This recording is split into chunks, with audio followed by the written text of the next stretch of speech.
Hey, I'm KevTV. Welcome to round 17 of season 5 of Formula Xbox round a wet circuit with the Americas in Austin, Texas, in the good old US of A. And for the final 3 rounds of the season, of course, we're hoping to end it on a high after whatever that was in Russia, as we're even struggling to see the first corner around this pretty good circuit. It seems my opinion of this circuit seems to degrade a bit with each passing year, as when it first came out in 2012 I was like, oh, this is fantastic, one of the best circuits ever on the F1 calendar. But now I'm just like, yeah, it's a pretty good circuit, but I can see more faults of it now. I'm not in awe of it. We've gone over the honeymoon period with this circuit now. Now we're in the, oh, this is the reality of it now.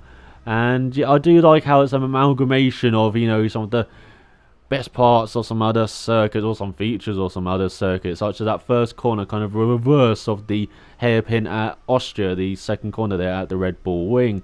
And then you have the S's reminiscent of Suzuka or Silverstone. And then you have that hairpin leading onto this long back straight reminiscent of Imola with their Tulsa corner. And then the long back straight reminiscent of Abu Dhabi or any Tilke circuit. And then you have the Hockenheim section here with the stadium section, complete with a grandstand on the outside that you can see overlooking it. Then the turn 8-esque corner from Turkey, but just going the other way round. And then the last 2 corners, 90-degree corners, kind of reminiscent of corners that you find on American street circuits. I'm sure that's what they were going after, as this circuit was designed with the help of Kevin Swantz, the 500cc champion from a few years back from American, funded by Telvo Halmond.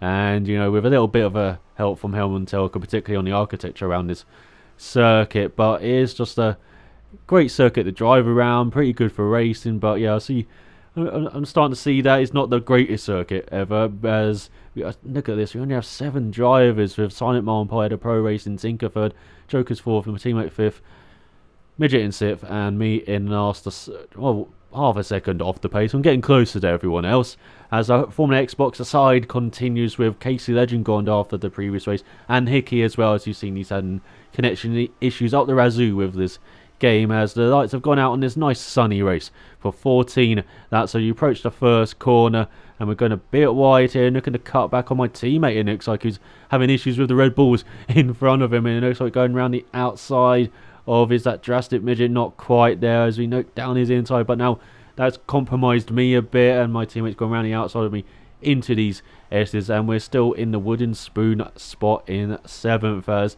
at the end of the first sector now going up the hill slightly into this very tricky left-hander. You really have to set all of that corner up in the right-hander, and then you just accelerate through that left-hander. So I had a bit of a cheeky corner cut there, and someone's gone a bit wide. That's Drastic Midget in front, as now we go into this tight hairpin onto this long back straightaway. You see the motorbikes go over 200 miles per hour. You see the F1 cars go around 200 miles per hour. It's fantastic to see, as we're getting past our teammate here, who got a bit held up by Drastic Midget, but he's got the inside line for the tight left-hander. But now Drastic Midget outbraked himself, and now I'm battling him. My teammate's just going, where can I go now, as we're battling, and looks like he's got the inside line for this tricky right-hander, struggling with the traction all the time through there.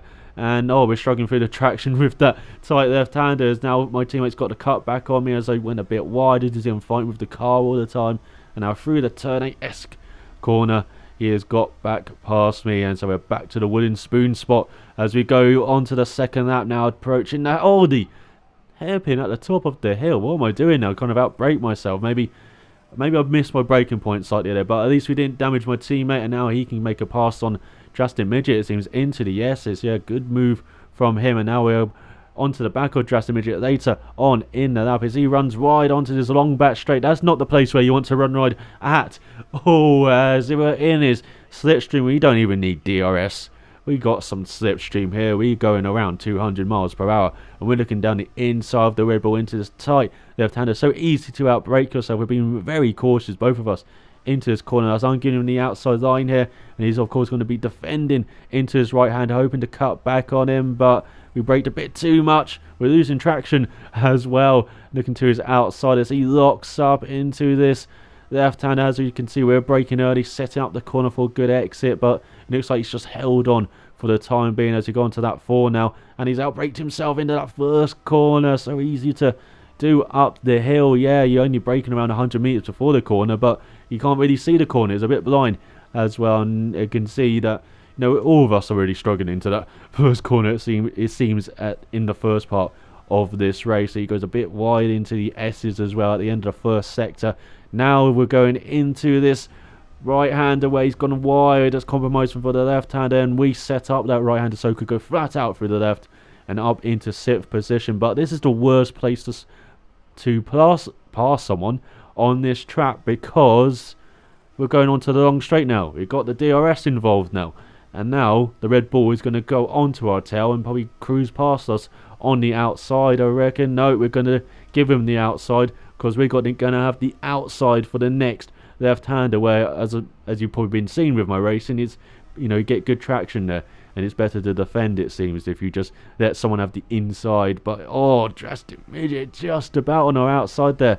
You could not even fit a credit card in that gap there, as we're trying to again set up the switch back in. This time he's gone wide, but no, we've lost the traction on the exit. That was our chance to get alongside into this long turn 8. We probably would have let off and try and switch back again, and then switch back again, and then switch back again, it seems. But it looks like we're on the tail of him and followed his line through that penultimate corner. Now into the final corner, it seems like we're throwing his wide again, a bit wide there, as Silent Mole's dipped into the 39s while we're dipping into the 43s. Terribly off the pace, but we got DRS and we're battling for 6th spot. Sir Lane is getting away from us, and they're diving down the inside of the Red Bull into the first corner, once again giving each other loads of room here, and we're side by side, but he's ahead of us, approaching the S's in this first sector on that 5, and we've gone a bit wide in the first part here, and that's kind of compromised us for the rest of the S's there, as you can see. And he's pulled out a bit of a gap as we had another cheeky corner cut there. Some smoke from the Red Bull locking up slightly. As look at this, we're getting all over that right-hand curb, and again Major's gone a bit wide on the exit there, allowing us to get a bit of a run on him, and now we're in a good slot here.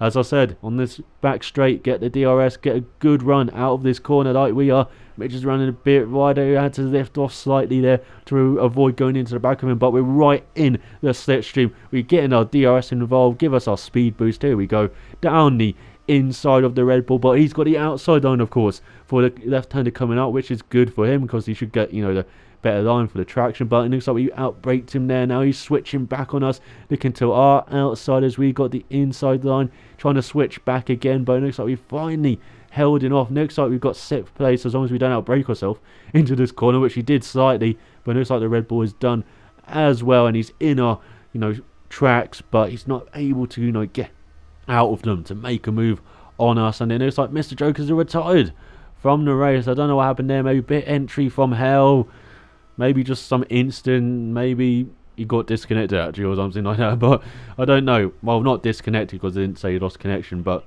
well, no, he has.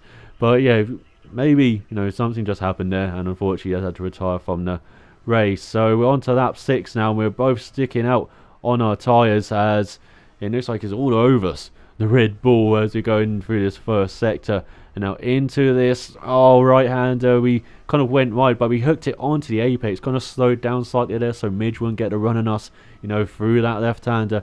But once again, he's in the box seat now for this long back straight, as we're defending slightly, but we're getting a good run out of that corner. Took that nicely as Midge went a bit wide, but he's still in our slipstream here, and now he's going to get the DRS, and now he's going to be right behind us heading into this tight left-hander in the middle part of this lap. And Sir Laners, yeah, he's checked out. He's way ahead of us now.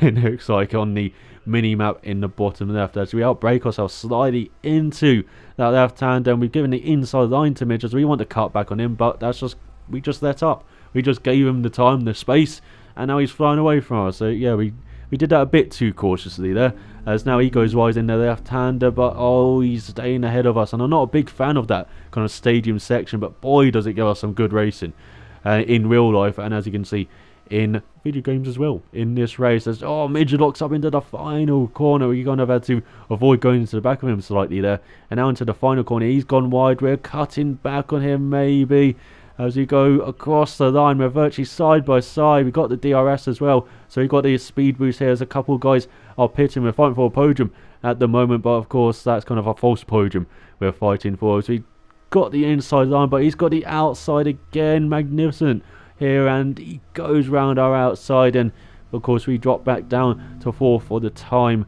being, as Zinka is behind us, having pitted, of course, and now through the S is keeping in his wheel tracks. Look at that, virtually followed each other through there, and now into this right-hander. No, we can't quite set out, even though he's gone wide. Got the run on him, looking down his inside slightly. He's given us the space, and we're just through for the time being. Once again, we're coming to that back straight where again, you know, you can have the slipstream and the DRS midge. Well, we have to defend from you as we're going down there.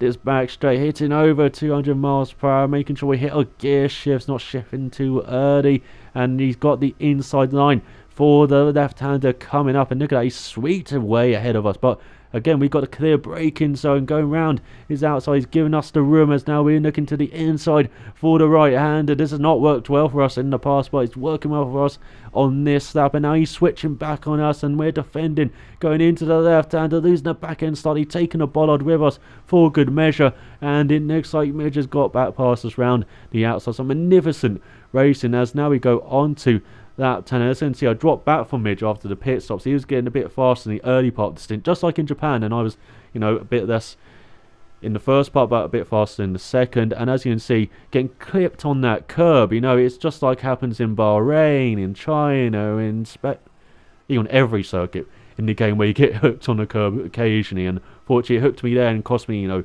about a second maybe. As on that 13, here we are. We are again, just like in Japan, on the penultimate lap, we've caught up to Midge as he's struggling a bit with the tyres maybe, and on the prime tyres especially, they're just not very good round there. You know, it's just like you're floating around at times, and you know, there's no real grip to the tyres, it seems like, especially compared to the options. And you know, it's like we have got much better grip here at the time being, as he's all over the place, going a bit wide there. And again, can we do this run through the left-hander? Yes, we can, and down his inside. But once again, we've given the box seats for the back straight. Why do we keep doing this? We should have, but if I just, you know, let him stay in front there, we would have been crawling. You know, I had to take the place there.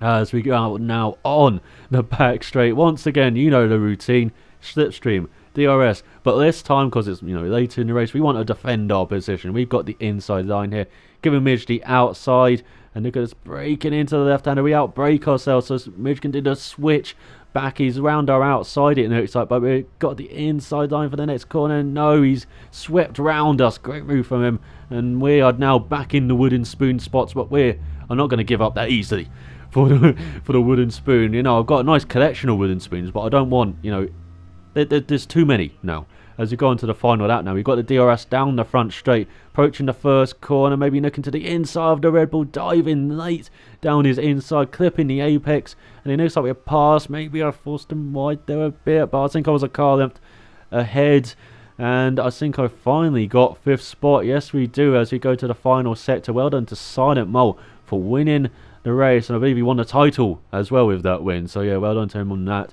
To Luke, as we go through the penultimate corner, a bit wide there. It's allowed Midge to catch up now, the Red Bull, and now we're defending slightly into the last corner because we want to hit our marks, we want to get a good run, and we just hold on to 5th spot after a hard race. Fantastic battle throughout. Double top 5 for Ferrari's Pro Racing's left the building after finishing 2nd. Cinco on the podium in 3rd, and Midge 2/10 of a second behind me with Joker's retired. I hope you enjoyed that fantastic race. Thanks for watching. I'll be back with the penultimate round, so see you then.